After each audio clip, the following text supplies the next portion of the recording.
Genesis chapter 11. The whole earth was of one language and of one speech. As they traveled east, they found a plain in the land of Shinar, and they lived there.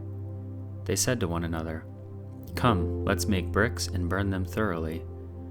They had brick for stone, and they used tar for mortar.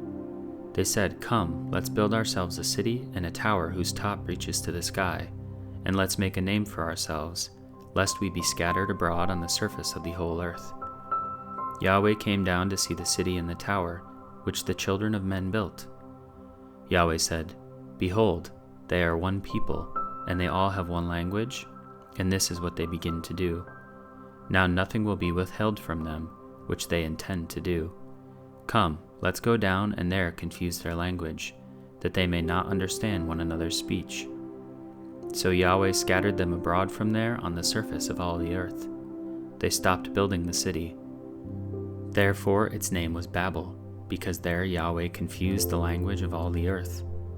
From there Yahweh scattered them abroad on the surface of all the earth. This is the history of the generations of Shem. Shem was 100 years old when he became the father of Arphaxad 2 years after the flood.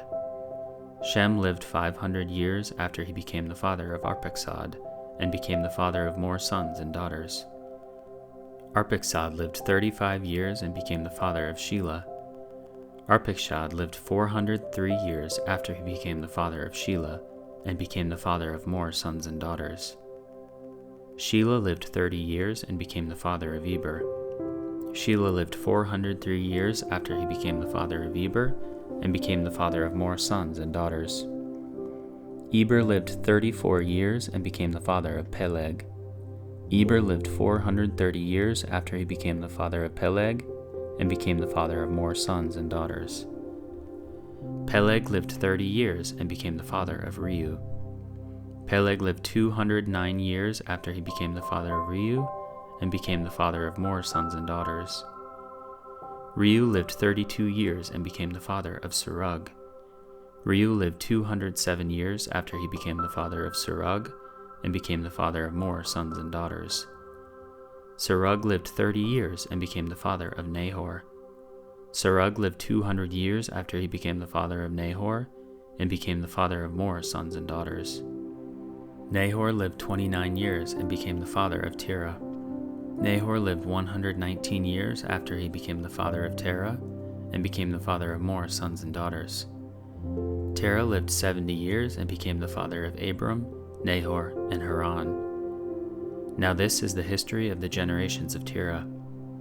Terah became the father of Abram, Nahor, and Haran. Haran became the father of Lot. Haran died in the land of his birth, in Ur of the Chaldees, while his father Terah was still alive. Abram and Nahor married wives.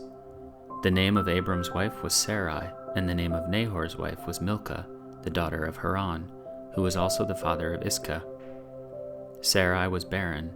She had no child. Terah took Abram his son, Lot the son of Haran, his son's son, and Sarai his daughter-in-law, his son Abram's wife. They went from Ur of the Chaldees to go into the land of Canaan. They came to Haran and lived there. The days of Terah were 205 years. Terah died in Haran.